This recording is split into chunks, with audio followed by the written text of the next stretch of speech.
The iron tasted like betrayal. Aurora Snow knelt in the dirt of the cursed lands, her wrists bound so tightly the rusted chains had carved rivers of red into her skin. Blood dripped onto the cracked earth beneath her, each drop swallowed instantly by soil that hadn't known rain in a generation. The wind didn't just blow here, it screamed, carrying the voices of every soul the pack had condemned before her. She should have been afraid. She should have been praying. Instead, she tilted her head back and let the pale, dying sun touch her face one last time. Because Aurora Snow knew three things with absolute certainty. 1, she was innocent of the crime they'd condemned her for. 2, no one had ever survived the cursed lands past nightfall. 3, the ground beneath her wasn't trembling from the wind. The thunder started low, rhythmic, not the approach of the shadow beasts that haunted this graveyard. This was something worse. War horses. Aurora's breath caught as 3 massive figures emerged through the wall of gray mist, their fur-lined cloaks snapping in the wind like war banners.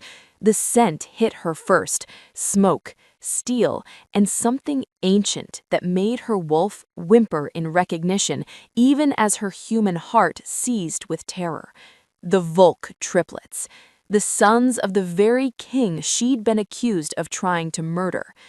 The center figure dismounted, his boots hitting the dead earth with the finality of a judge's gavel. Dominic Volk, Alpha King Regnant, a mountain of a man whose face could have been carved from the same merciless stone that built his citadel. He looked down at her, amber eyes glowing with predatory fire. Aurora Snow. His voice was a low growl that vibrated in her bones. The council demanded your blood. The law demanded your exile. Yet the moon did not claim you last night. He stepped closer. Why? Aurora lifted her chin, blood still dripping from the cuts on her brow, and met his gaze without flinching. Because the moon knows what you're too blind to see, Dominic. The use of his name without title made his brothers tense, hands moving to weapons. I am innocent. If this opening already has you hooked, do me a favor, hit that subscribe button right now, because what happens next, it's going to change everything you think you know about power, betrayal, and what it truly means to be an alpha. And drop a comment below. Have you ever been blamed for something you didn't do? How did you prove your innocence? Let's talk about it. Also, where in the world are you watching this from? I love knowing this story is reaching people across the globe. Before we dive into how Aurora ended up in chains, let's talk about something fascinating: the ancient practice of exile as ultimate punishment in pack hierarchies. Throughout history, wolves, both in nature and in folklore, operate on the principle of the pack bond. To be exiled wasn't just social death, it was literal death. A lone wolf in the wild has a survival rate of less than 6 months. In werewolf mythology, exile to cursed lands represents more than punishment. It's a trial by ordeal, an ancient judicial practice where the accused were seen as proof of divine favor or innocence. The cursed lands in our story mirror real historical concepts, like the Germanic thing sites or the ancient Greek practice of ostracism, places where the accused were sent beyond the protection of law and community. If they survived, it was seen as the gods declaring their innocence. Aurora's chains, they're not just physical restraints. In werewolf lore, iron has always been a binding agent against supernatural power, a metal that cuts the connection between a shifter and their wolf. It's why silver kills, but iron controls. Now, let's rewind. Let me take you back to where this nightmare truly began. The scent hit Aurora before the sight did. 3 wolves. 3 distinct signatures woven into the very air around them. The first was smoke and leather, sharp as a blade's edge. dominance incarnate. The second carried the bite of winter frost and something wild, untamed. The third was darker, richer, like aged whiskey in the earth after rain. Each scent was a warning, a promise, a claim on the space they occupied. Aurora's wolf whimpered in her chest, caught between submission and defiance. Dominic Volk stood directly before her now, close enough that she could see the scar that bisected his left eyebrow, a pale line against sun-bronzed skin. His brothers flanked him like living weapons. To his left, Silas, leaner, coiled tight as a spring, his dark hair wild, and his eyes burning with barely contained violence. To his right, Cassian, quieter, calculating, his hands resting casually near the twin daggers at his belt, but Aurora could see the tension in his shoulders, the way he tracked every breath she took. "You speak my name like you have the right," Dominic said, his voice low and dangerous. "You who the council convicted? You who carried Nightshade in your satchel on the eve of the great hunt?" Aurora's laugh was bitter, tasting of blood and dust. "I carried it because your father begged me to, in secret, in the dead of night, when no one else would answer his summons." Silas stepped forward, his hand gripping the hilt of his broadsword. "Lies! Our father would never—" "Your father is dying," Aurora spat, her voice cracking, "and not from age, not from battle wounds. He's rotting from the inside out, and every healer in that citadel is too afraid to tell you the truth." The words hung in the air like a death knell. Cassian's eyes narrowed. What rot? Aurora met his gaze. The kind that turns veins black, the kind that makes a man cough blood in his sleep and hide it from his sons, the kind that smells like decay even while the heart still beats. She paused, her breathing ragged. I was the only one keeping him alive, and the high priestess knew it. Then why would she frame you? Dominic's question was sharp, clinical. Because a dead king with no clear successor creates opportunity, and a healer with influence over the dying king is a threat to anyone who wants to control what comes after.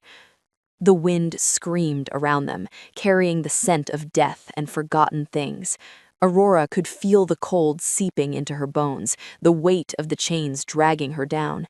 She was so tired of fighting, of bleeding, of being cast aside. "If you're lying," Silas growled, "I'll kill you myself." "If I'm lying, your father will be dead within the week, and you'll have no one to blame but your own blind loyalty to a law that was weaponized against an innocent woman." Dominic stared at her for a long moment, his amber eyes searching, dissecting, weighing. Then he knelt. The movement was sudden, deliberate, and it sent a shock through Aurora's system. And Alpha King did not kneel, not for anyone. His gloved hand reached out and gripped the heavy iron chain binding Aurora's wrists. The metal was thick, forged to hold even the strongest wolf. It should have required tools, time, effort. Dominic snapped it like kindling.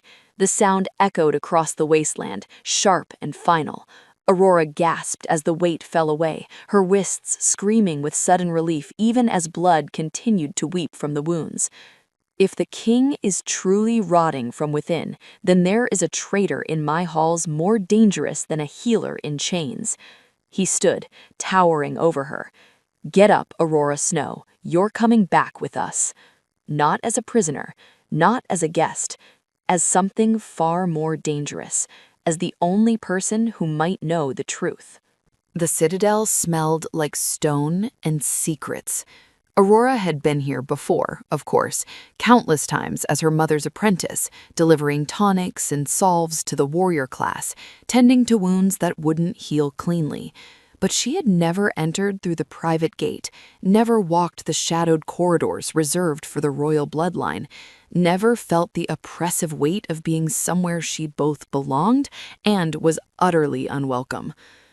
The Triplets' private wing was a fortress within a fortress, thick walls, narrow windows, and doors that locked from the outside. Protection, yes, but also a cage. "You stay here," Dominic commanded, his tone leaving no room for argument. "You speak to no one. You are seen by no one. If the king is to be treated, it will be in absolute secrecy." Aurora stood in the center of the sparse chamber they'd given her. A bed, a basin, a single candle. Her wrists were bandaged now, wrapped in clean linen that Cassian had provided without a word. The silence between the brothers spoke volumes. They didn't trust her, but they feared the alternative more. "When do I see him?" Aurora asked. "Tonight," Silas answered from the doorway, his arms crossed over his broad chest. "When the rest of the citadel sleeps, when there are no eyes to witness what you claim you can do. And if I can't save him, then you'll wish we'd left you in the cursed lands." The door closed with a heavy finality, and Aurora was alone. She sank onto the edge of the bed, her body finally surrendering to the exhaustion she'd been holding at bay. Her hands trembled as she unwrapped the bandages, examining the raw, angry flesh beneath. Iron burns didn't heal quickly, even for wolves.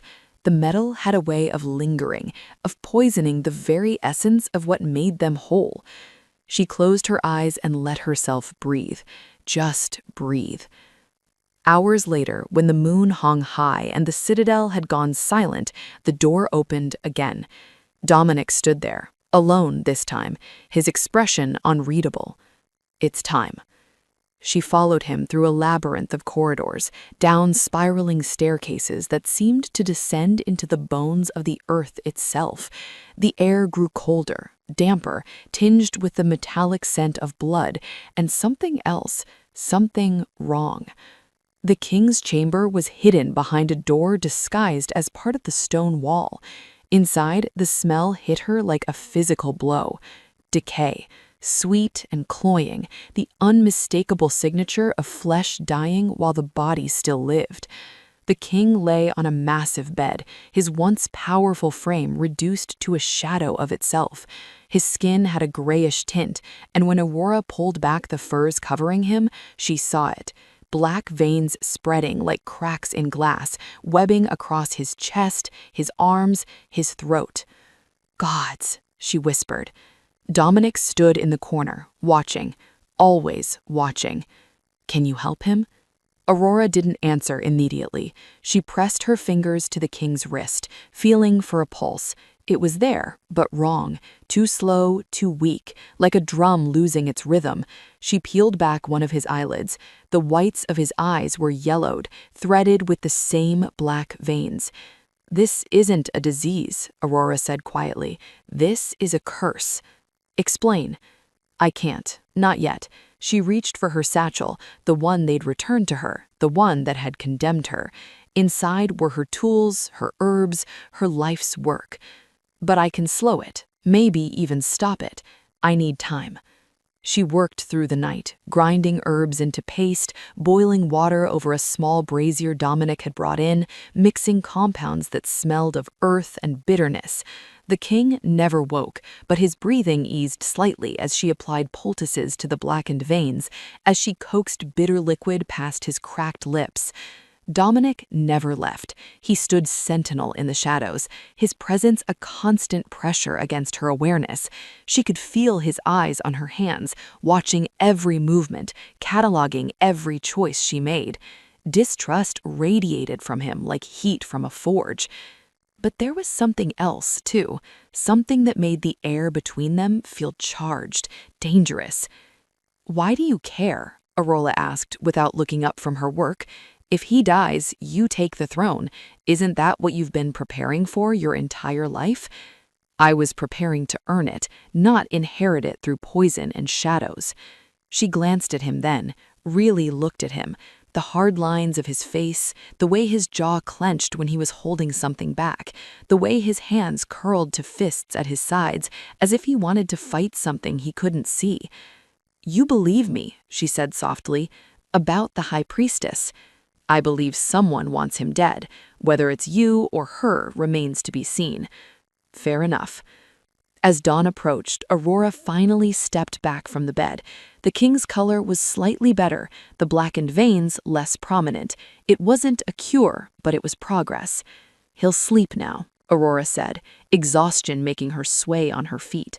I'll need to treat him again tomorrow night and the night after. This will take time.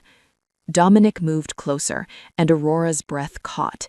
He was so close now, she could smell him, smoke and leather, and something uniquely him that made her wolf stir in recognition. No, not recognition, yearning. The mate bond hit her like lightning, sudden and absolute. It wasn't supposed to be possible. She was a commoner. He was a king. The laws were clear, carved in stone and blood. But the bond didn't care about laws. Dominic's eyes widened just slightly, and Aurora knew he felt it too.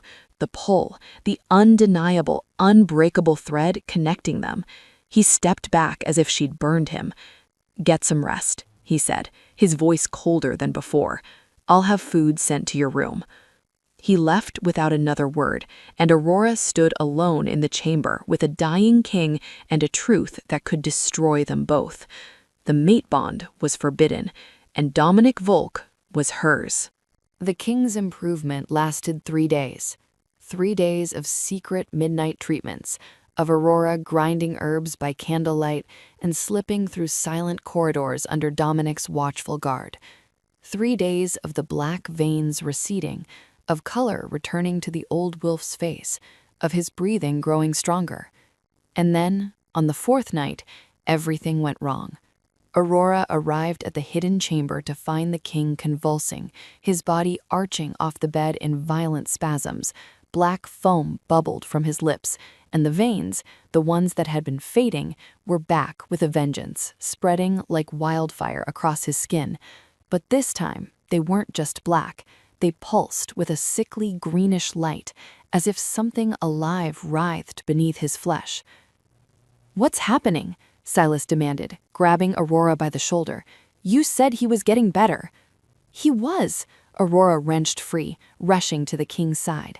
Her hands moved on instinct, checking his pulse, his breathing, the temperature of his skin. Too hot, burning up from the inside. Cassian appeared in the doorway, his face grim. The high priestess knows. Dominic's head snapped up. How? She was seen leaving the temple an hour ago, heading toward the council chambers. Cassian's eyes found Aurora. She's calling for a public inquiry. Aurora's blood turned to ice, her hands stilled over the king's writhing form. She knows I'm here. She knows I'm treating him. More than that, Cassian continued, she's claiming his worsening condition is proof of your guilt, that you're finishing what you started. The king let out a rattling gasp, his back arching impossibly high before he collapsed back onto the bed. Aurora pressed her fingers to his throat, searching desperately for a pulse. It was there, but barely, a fluttering, dying thing. "This isn't natural progression," Aurora said, her voice tight with barely controlled panic. "Someone gave him something to counteract my treatment." "Who has access to him besides you?" Dominic asked, his voice deadly calm. Aurora's mind raced. The servants who bring his meals, the guards who stand watch, anyone who... She stopped, her eyes widening in horror. The incense. She pointed to the brazier in the corner, where fragrant smoke had been curling upward since she'd arrived. It was always lit when she came, always burning with what she'd assumed were ceremonial herbs meant to purify the space. Dominic crossed the room in 2 strides, lifting the brazier and inhaling deeply. His face darkened. Bloodroot and widow wail. Burned together, they amplify any curse already present in the blood. Aurora finished, her voice hollow. They're feeding whatever's killing him. The implications crashed over them like a wave. Someone had been poisoning the king's chamber, someone with access to the private wing, someone who knew Aurora would be blamed when the treatment failed.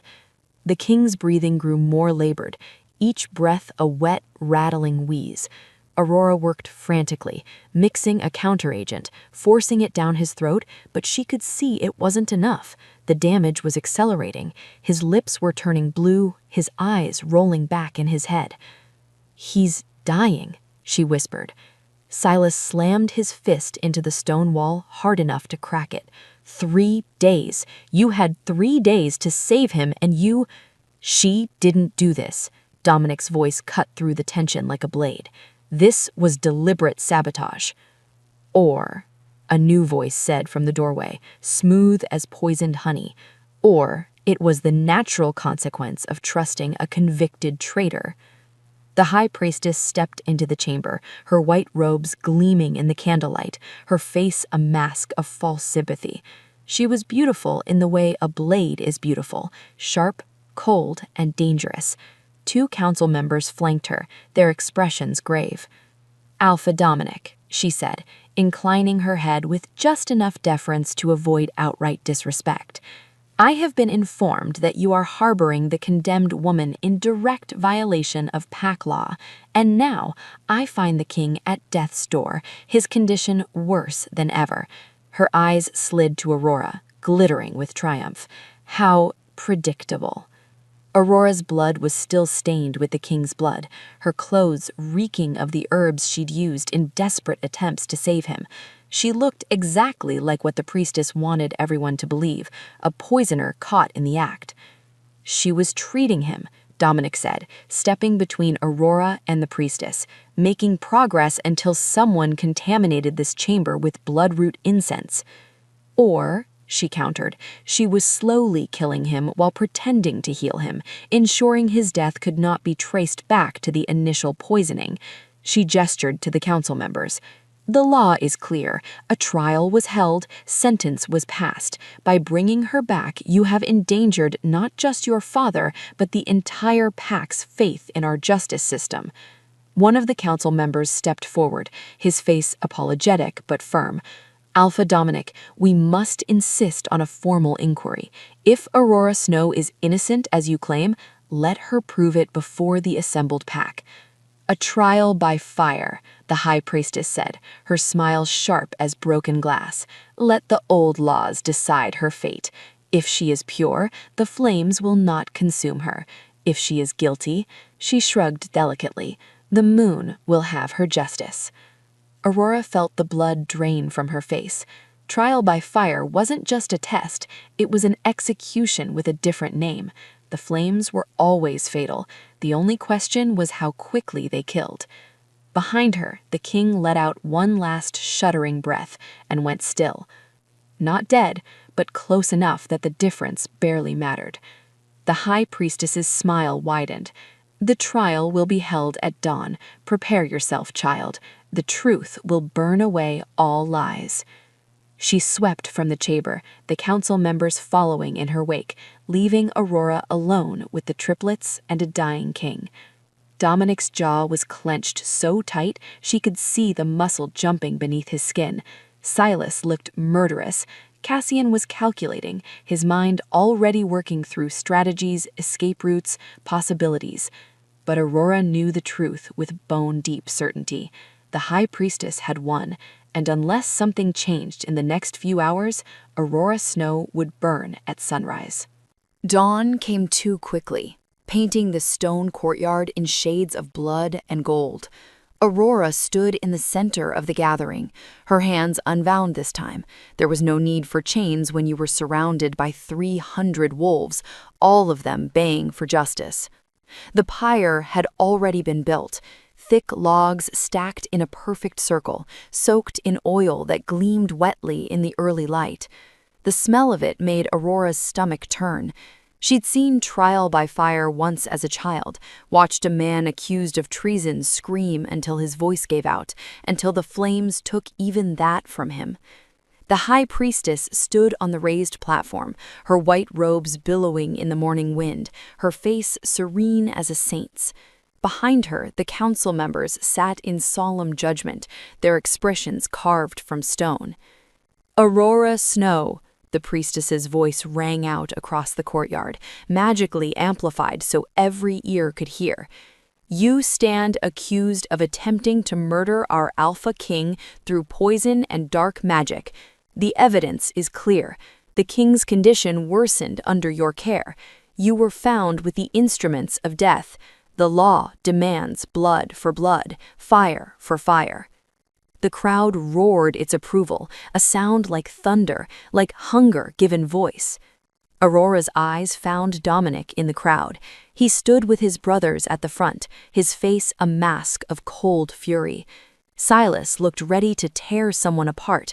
Cassian was whispering urgently in Dominic's ear, but the Alpha King wasn't listening. He was staring at Aurora with an intensity that made her breath catch, made the mate bond flare like a living flame between them. However, the priestess continued, raising one elegant hand for silence. Our laws also provide for the accused to speak in their own defense before the flames are lit. Aurora Snow, what say you? Aurora opened her mouth, but before she could speak, Dominic moved. He strode forward, each step deliberate, powerful, until he stood between Aurora and the pyre. The crowd went silent, confused, uncertain.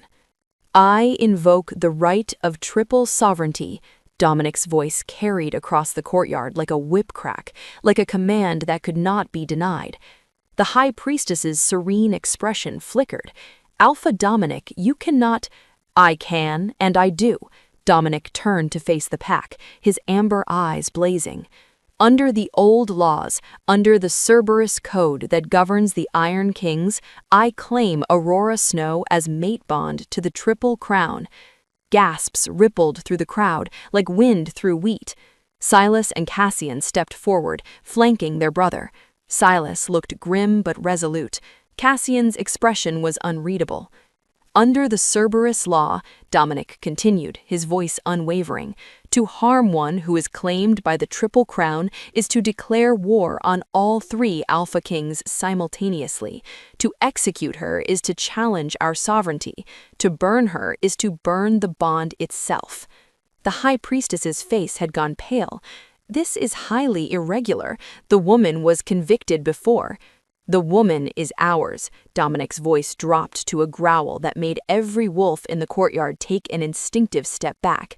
She is under our protection, our law, our judgment, and no other authority, not the council, not the priesthood, not even the gods themselves, can touch her without going through us first.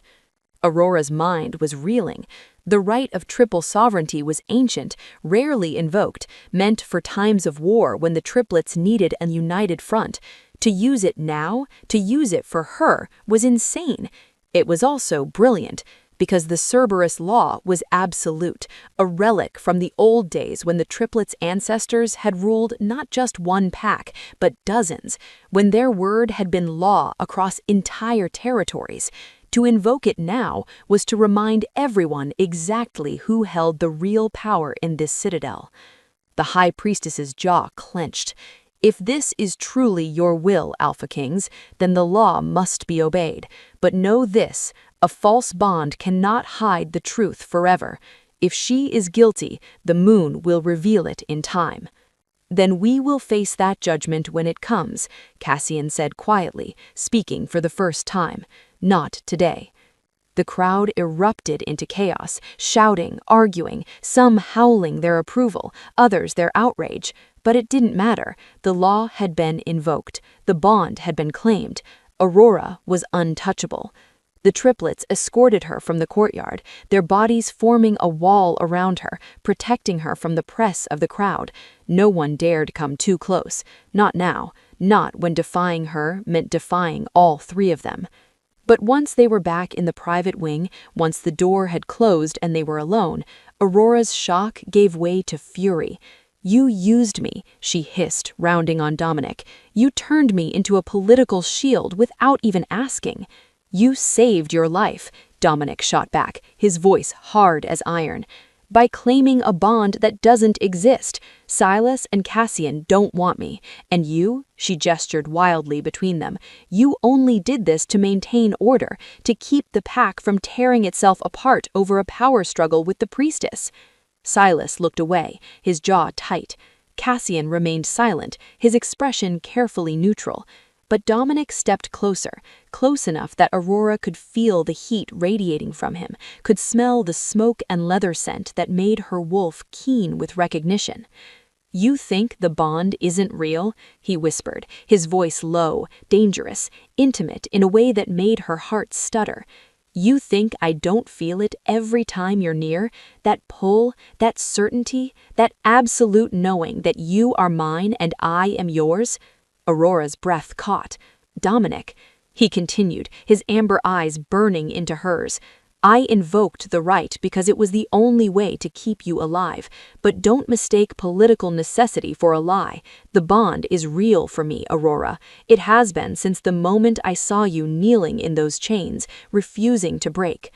The admission hung in the air between them, raw and vulnerable, and utterly terrifying. Aurora looked at Silas, at Cassian, searching their faces for confirmation, for denial, for anything. "We agreed to the right to save you," Cassian said carefully. "Whether the bond extends to all of us remains to be seen, but Dominic is not lying about what he feels." Silas finally met her eyes. "Your pack now, that means something, even if the mate bond never materializes for the rest of us. You're under our protection. That's not a political game, that's law."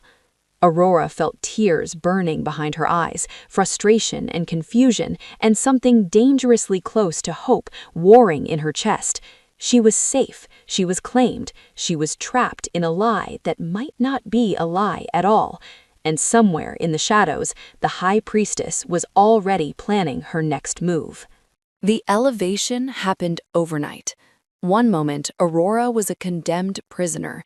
The next, she was dressed in silk and seated at the high table, the claimed mate of the most powerful wolves in the realm. Servants bowed when she passed, guards stepped aside, even the council members offered tight-lipped nods of acknowledgement.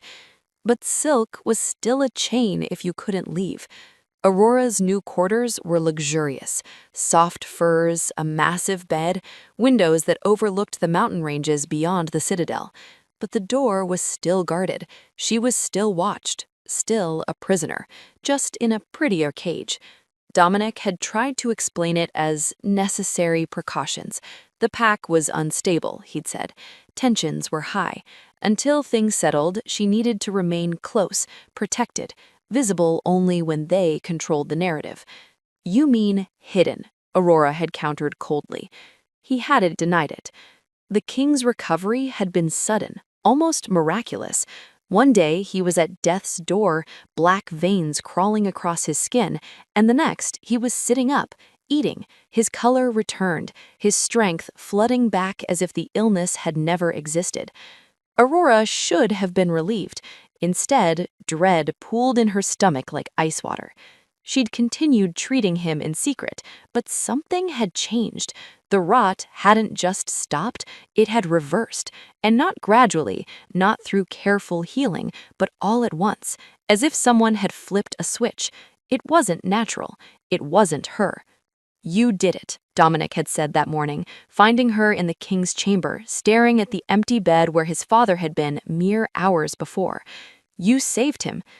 "I didn't," Aurora whispered. "This isn't my work, Dominic. This is something else." But he hadn't listened, or hadn't wanted to listen, because a recovered king meant stability. It meant the crisis was over. It meant they could all breathe again. Except Aurora couldn't breathe. That evening, she confronted Dominic in his personal quarters. He'd been reviewing reports, maps spread across his desk, candles burning low. "You can't keep me locked in here forever," she said without preamble. Dominic looked up, his expression weary. "It's temporary. It's control." Aurora crossed her arms. "You invoked the Cerberus law to save me, but now you're using it to contain me. I'm not free, Dominic. I'm just in a different kind of exile." "You're alive," he said flatly. "Would you prefer the alternative?" "I'd prefer the truth." Her voice rose, frustration boiling over. "Your father's recovery wasn't natural. Something is wrong, and instead of investigating, instead of asking questions, you're declaring victory and planning celebrations." "What would you have me do?" Dominic stood, his full height suddenly imposing in the small space.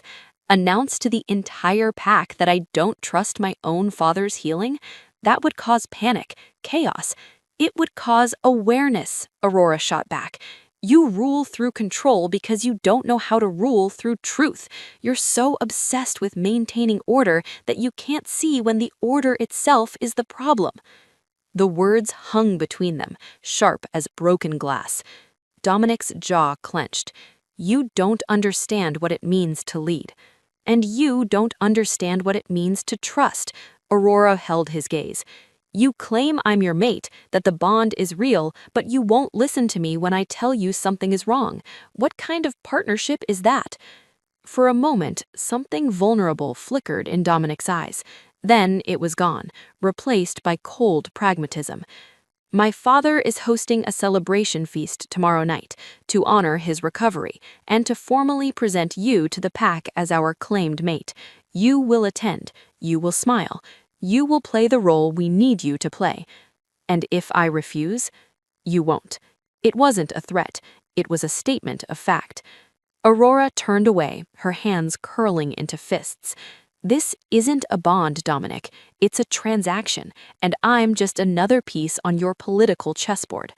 She left before he could respond, before the tears burning in her eyes could fall. Silas found her later, in the garden courtyard, staring up at the moon. "He's trying," Silas said, settling onto the bench beside her. "In his own terrible way. He's suffocating me. Yeah, he does that.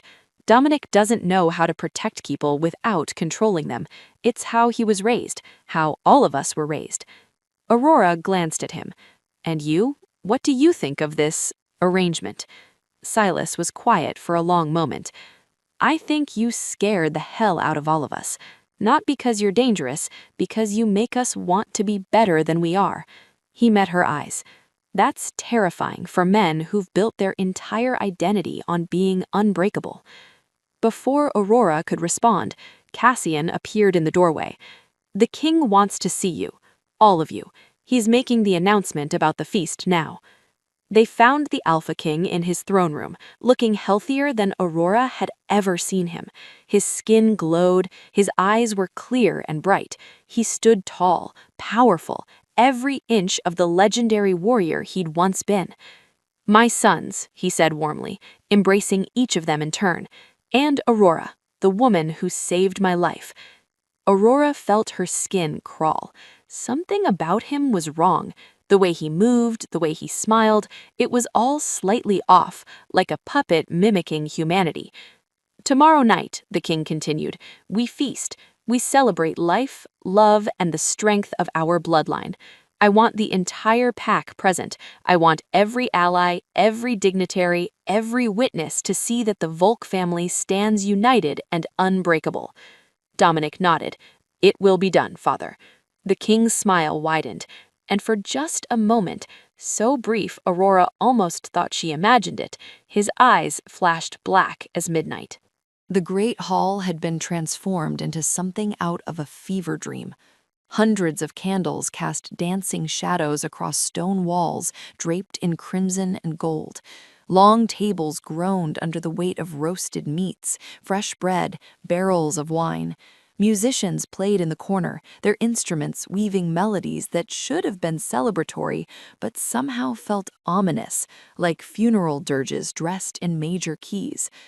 Aurora sat at the high table, flanked by the triplets, wearing a dress of midnight blue that clung to her curves and made her feel exposed despite the fabric covering every inch of skin.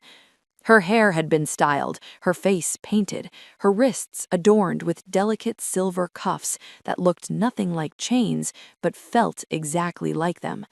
The pack had come out in force, warriors in their formal leathers, healers in their ceremonial robes, families dressed in their finest.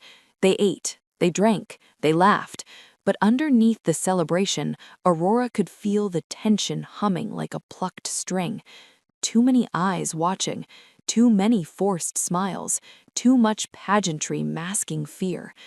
Dominic sat to her right, his hand occasionally brushing hers in a gesture that was meant to be reassuring, but only made her more aware of how much of this was performance.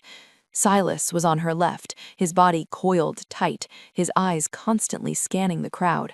Cassian sat beyond Dominic, his expression carved from ice, giving nothing away. And at the center of it all, the Alpha King presided from his throne, looking like a god descended to earth. He laughed, he toasted, he commanded the room with the same easy charisma that had made him legendary. But Aurora couldn't stop watching his hands, the way they trembled slightly when he reached for his wine, the way his fingers curled around the goblet just a fraction too tight, as if holding on for dear life. The high priestess sat at a nearby table, her white robes pristine, her expression serene, but her eyes never left the king. She was waiting for something. Aurora's stomach twisted with dread. "Something's wrong," she whispered to Dominic. "Everything is fine," he said quietly, his smile never wavering for the benefit of the watching crowd. "Eat, smile, we're almost through this." But Aurora knew better. She'd spent too many years as a healer, reading bodies the way others read books, and the king's body was screaming warnings in a language only she could understand. The king stood, raising his goblet. The hall fell silent. "My people," he said, his voice carrying to every corner of the massive room. "Tonight we celebrate not just my recovery, but the strength of our bonds. My sons have done what I once thought impossible. They have found a woman worthy of the triple crown. Aurora Snow, come forward." Aurora's blood turned to ice. This wasn't part of the plan. Dominic tensed beside her, his hand moving to her wrist, as if to hold her back, but the king's command was absolute. She stood on shaking legs and walked to stand before the throne. The king smiled down at her, and this close she could see it. The wrongness, the hollowness behind his eyes, like someone had scooped out everything that made him human and replaced it with something that only knew how to mimic. "You saved me," he said, loud enough for everyone to hear. "You brought me back from the edge of death. For that, our pack owes you a debt that can never be repaid." He reached out, placing one hand on her shoulder. His palm was ice cold. "But debts have a way of coming due, don't they?" His voice dropped to a whisper only she could hear. "Did you think healing the vessel would stop what was owed?" Aurora tried to step back, but his grip tightened, fingers digging in hard enough to bruise. "Father," Dominic was on his feet, but the king raised his other hand. "Sit, my son. This doesn't concern you. Not yet." The king's eyes weren't amber anymore. They were black, completely, utterly black, like staring into an abyss. "What?" Aurora's voice came out strangled. "The deal was made 30 years ago," the king said, conversationally, still holding her shoulder in that bruising grip. "Power for a price. 3 sons, each born with the strength of 10 wolves, each destined to rule, but power demands payment. A soul for a soul, blood for blood." Horror crashed over Aurora like a wave. "You made a pact? You made us immortal," the king corrected. "Or at least I tried.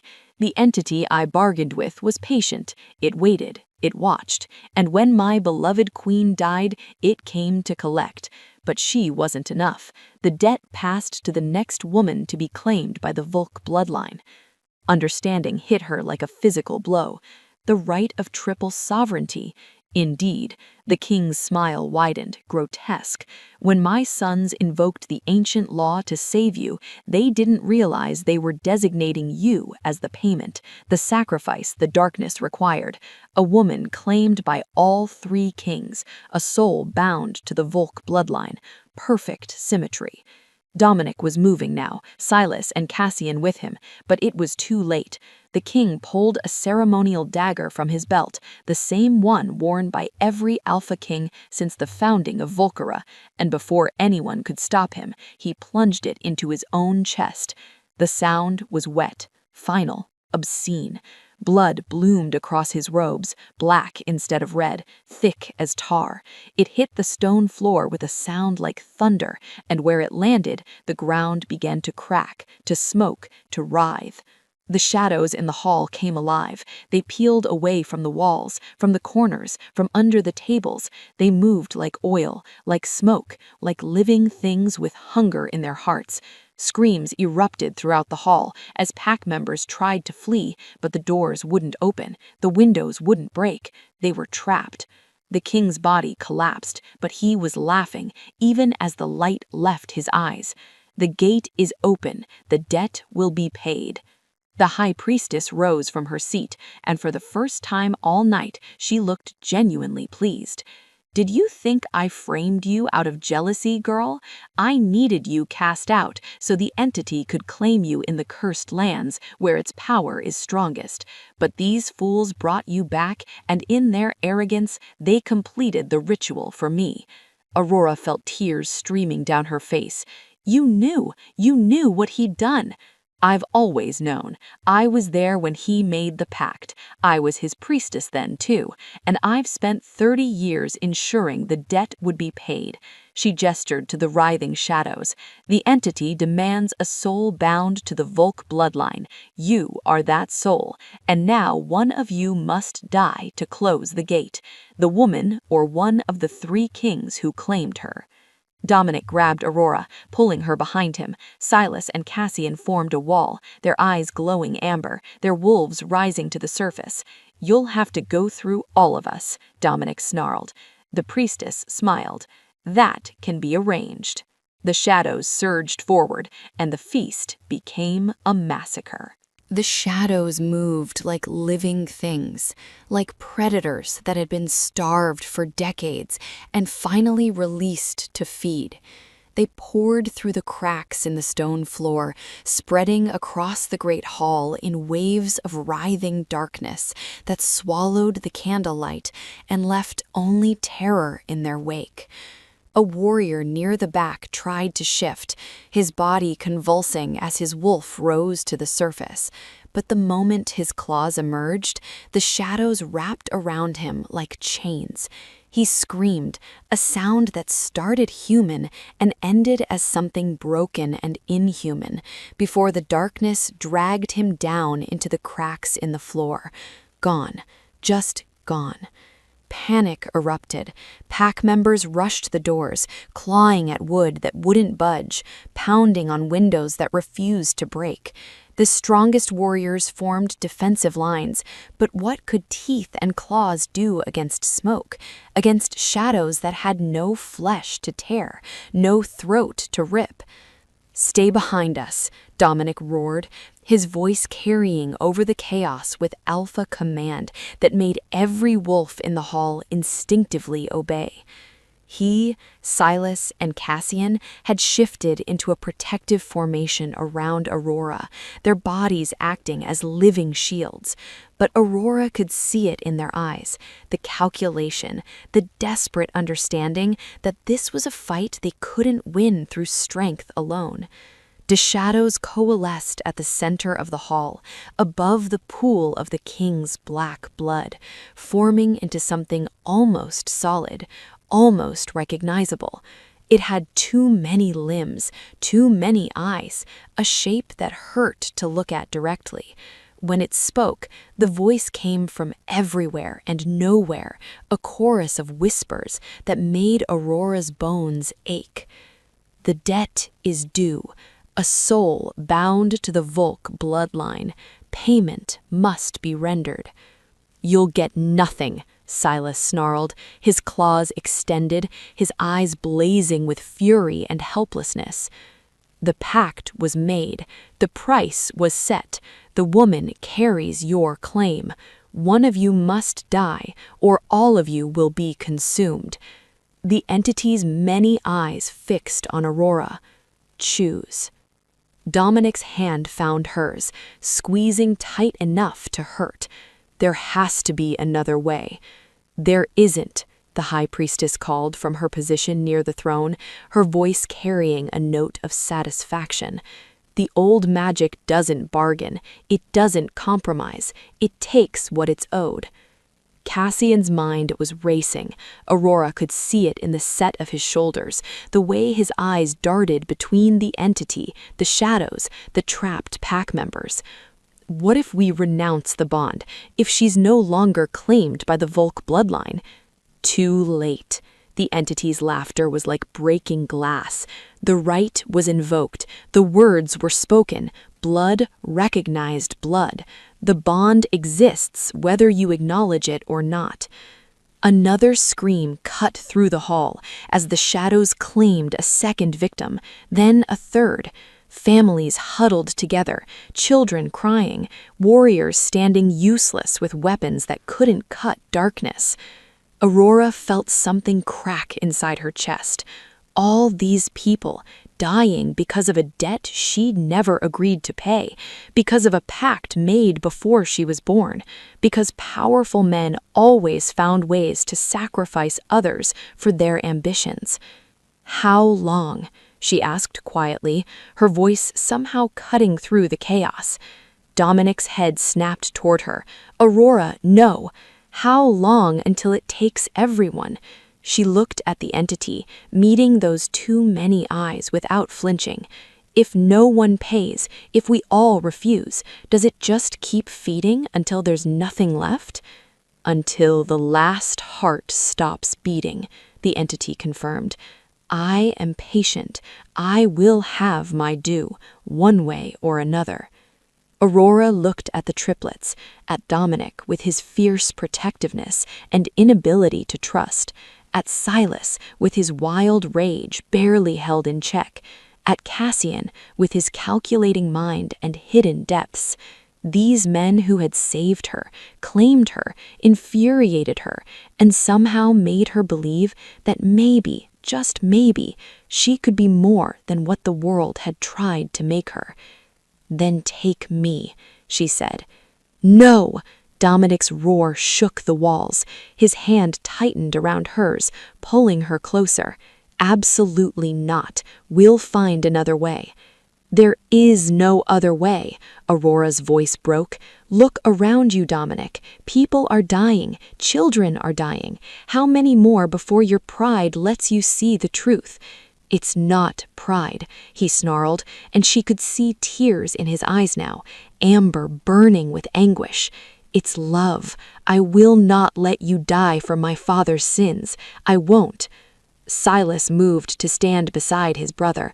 We fight. We find a way to close the gate, to break the pact. With what? Aurora gestured at the shadows, claiming another life. Magic you don't have? Knowledge you don't possess? Hope? With time, Cassian stepped forward, his usual calm cracking. We buy time. We research. There is no time. Aurora pulled her hand free from Dominic's grip, and the loss of contact felt like tearing flesh. You know I'm right. All of you know it. The entity's presence pressed closer, hungry, eager. The woman understands. She will pay the debt. But Dominic's face had changed. The anguish was still there, but now it was mixed with something else. Determination. The same look he'd had when he'd snapped her chains in the cursed lands, when he'd invoked the Cerberus law, when he'd refused to let her burn. He reached down and grabbed the iron shackles that had been decorative pieces on the wall, remnants from the old days when the Citadel had held prisoners. Before Aurora could process what he was doing, he locked them around his own wrists, the same shackles that had bound her in the wasteland. The debt is for a Volk soul bound to the Volk bloodline, Dominic said, his voice steady despite the iron cutting into his skin. I am the king. I am the Alpha. I carry the purest Volk blood in this room. He looked at Aurora, and in his eyes she saw everything he'd never been able to say. The love he discovered too late, the trust he'd learned too slowly, the partnership he'd finally understood.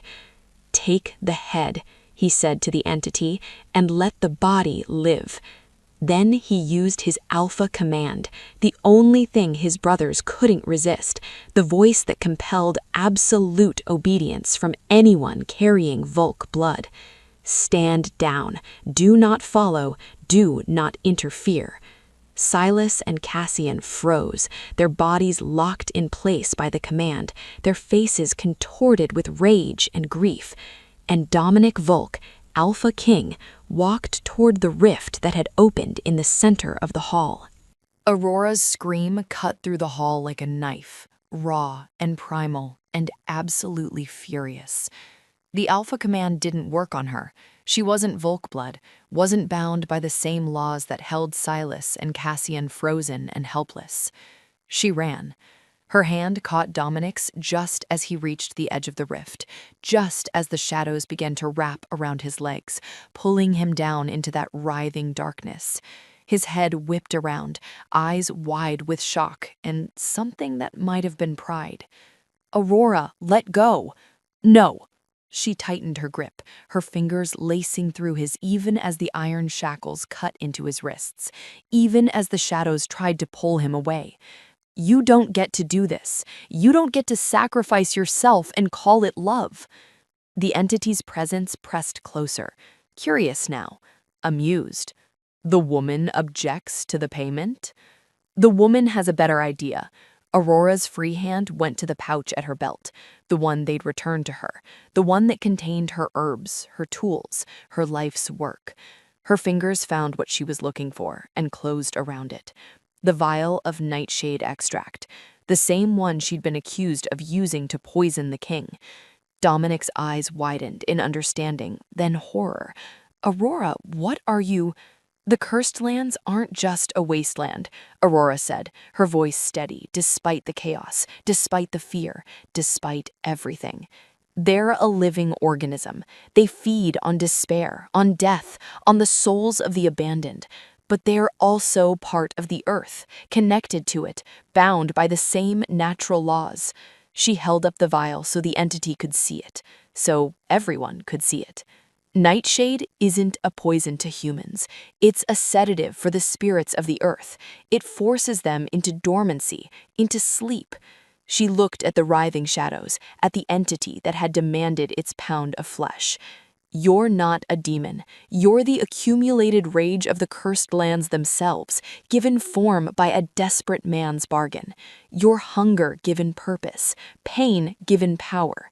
The High Priestess was on her feet now, her serene mask finally cracking into something like panic. "No, you can't!"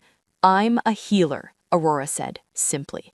"And sometimes the most merciful thing you can do is let something sleep."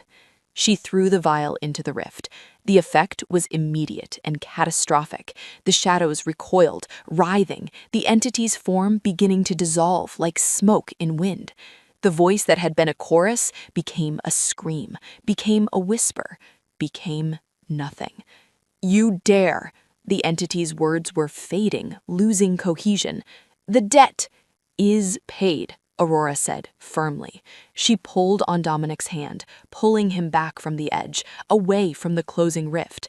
The absence of its presence made Aurora's knees buckle. She would have fallen if Dominic hadn't caught her, if his arms, free of the shadows now, hadn't wrapped around her and held her close.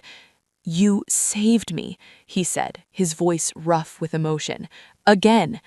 "We saved each other," Aurora corrected, pressing her face against his chest, breathing in smoke and leather and the scent that meant safety, meant home. The Alpha Command broke. Silas and Cassian rushed forward, and suddenly Aurora was surrounded by all three of them, their hands on her shoulders, her arms, checking for injuries, making sure she was real and whole and alive. "That was the stupidest, most brilliant thing I've ever seen," Silas said, and he was laughing or crying or both. Cassian's hands were shaking as he examined her for wounds. "You could have been pulled in with him. You could have been killed." "But I wasn't," Aurora said, looking up at Dominic, at the iron shackles still locked around his wrists, the same ones he'd snapped to free her, now worn as his own chains. "I wasn't going to let him face that darkness alone." Dominic reached up with his shackled hands and cupped her face, his thumbs brushing away tears she hadn't realized were falling. "I love you. I should have said it before. I should have trusted you, believed you, listened." "You can make it up to me," Aurora said, and despite everything, despite the bodies, the grief, the trauma, she managed a smile, starting with taking those shackles off. But before Dominic could respond, a cold laugh echoed through the hall. The high priestess stood alone near the throne, her white robes finally stained with the king's black blood, her carefully constructed mask of serenity shattered into something ugly and bitter. "You think this is over?" she spat. "You think closing one gate changes anything? The damage is done. The pack has seen its king commit suicide. They've seen you invoke ancient laws for a commoner. They've seen weakness." "They've seen courage," Cassian interrupted quietly. "They've seen a woman risk everything to save people who condemned her. They've seen an alpha willing to die for his pack. That's not weakness, priestess. That's the kind of strength you've never understood." Guards were moving in now, surrounding the priestess, but she wasn't done. "You'll regret this," she hissed at Aurora. "All of you. This pack needs order, structure, hierarchy." "This pack needs healing," Dominic said, his voice carrying absolute authority. "And you, High Priestess, are a rot that's been festering in our halls for too long." He looked at the guards. "Take her to the cursed lands. Leave her there. No chains, no provisions. If the moon finds her worthy, she'll survive. If not," he shrugged. The exact same sentence she'd tried to impose on Aurora. As the priestess was dragged away, screaming threats and curses, Aurora leaned against Dominic and watched the survivors begin to pick up the pieces. The feast had become a funeral, but they had survived, and sometimes that was enough. 3 days later, Aurora stood in the king's chamber, the real one this time, not the hidden room, and looked at the empty throne. The stone seat was ancient, carved from a single piece of granite, stained with generations of blood and power. It looked cold, lonely, heavy. "You don't have to sit there if you don't want to," Aurora said quietly. Dominic stood beside her, the iron shackles finally removed, the wounds on his wrists bandaged and healing. He'd been different since the feast, quieter, more contemplative. The alpha command he'd used on his brothers had taken something out of him, or maybe it had finally broken through the walls he'd built around himself. "Someone has to rule," he said. But not like before. Aurora turned to face him. Not through fear and rigid hierarchy, not by making people choose between loyalty and truth. "You think I can change centuries of tradition?" "I think you already have." She gestured to the open windows, where pack members were visible in the courtyard below, talking, grieving, rebuilding. "You showed them an alpha who would die for his people. You showed them that power can be paired with sacrifice, that strength doesn't mean never admitting you're wrong." Dominic's mouth quirked. "You're giving me too much credit. You're the one who saved everyone." "We did it together." Aurora took his hand, leasing her fingers through his. "That's the whole point. You don't have to carry everything alone anymore." Silas appeared in the doorway, followed by Cassian. Both brothers looked exhausted, but alive, present, no longer simply looming in Dominic's shadow. "The council wants to meet," Silas said. "They have questions about succession, about the priestess's exile, about—" he gestured vaguely. "Everything." "Let them wait," Dominic said, and there was something new in his voice, not dismissal, but priority shift. "There's something we need to do first."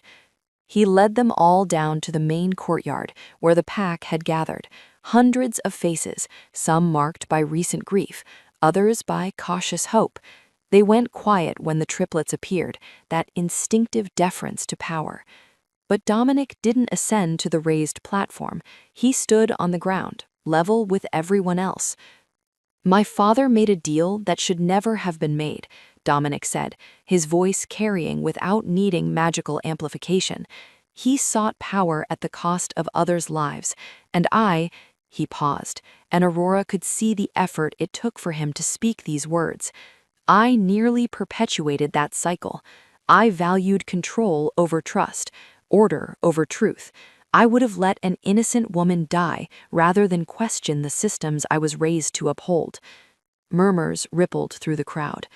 But Aurora Snow taught me something, Dominic continued, and his eyes found hers. She taught me that true strength isn't about never breaking, it's about choosing to bend before you shatter. It's about protecting people, not controlling them, about listening, not just commanding. He turned back to the pack. From this day forward, the Frost Moon Pack operates under new laws. Healers will have seats on the council, commoners will have the right to challenge accusations publicly, and no one, not the council, not the priesthood, not even the alphas, will be above accountability. Cassian stepped forward. We're dismantling the exile system. The cursed lands will no longer be used as execution grounds. Those who commit crimes will face justice, but justice that allows for defense, for evidence, for truth. Silas's voice was rough but sincere, and anyone who was cast out under the old laws who wishes to return will be given the chance to do so. Their cases will be reviewed, their stories will be heard. Aurora felt tears burning in her eyes. This was more than she'd dared hoped for, more than she'd thought possible. A woman in the crowd called out, "What about you, Aurora Snow? What role will you take?" All eyes turned to her. Aurora took a breath and stepped forward to stand beside Dominic. "I'm a healer. That's what I've always been, what I'll always be. But I'll also be a voice for those who've been silenced, a reminder that mercy is not weakness, that questioning power is not treason." She looked at Dominic, at his brothers, "And I'll be the woman who makes sure these alphas never forget that they serve this pack, not the other way around." Laughter rippled through the crowd, tentative at first, then growing stronger. Someone started clapping, then another. Then it became a roar of approval that echoed off the stone walls. Later, after the speeches and the tears and the long process of beginning to heal, Aurora found herself back in Dominic's quarters. The iron shackles that had bound them both sat on a table by the window, a reminder of chains broken and debts paid. "What happens now?" Dominic asked, pulling her close. Aurora smiled against his chest. "Now we build something new, something better. It won't be easy. There will be people who resist, who long for the old ways. And we'll face them," Dominic said. "Together." "Together," Aurora agreed. The mate bond hummed between them, finally acknowledged, finally embraced. And as the moon rose over the citadel, Aurora thought about the girl who'd knelt in chains in the cursed lands, certain she would die. That girl had survived. More than survived. She'd broken a curse, dismantled a corrupt system, and taught 3 alpha kings that true power came not from domination, but from the courage to be vulnerable, to admit fault, to choose mercy over vengeance. The crown hadn't been broken after all. It had simply been given to someone who understood that leading meant serving, that strength meant knowing to yield, and that the greatest power any ruler could possess was the wisdom to heal rather than harm. Aurora Snow, daughter of a healer, condemned by the law, saved by love. The woman who proved that sometimes the most dangerous thing you can do is refuse to let the darkness win.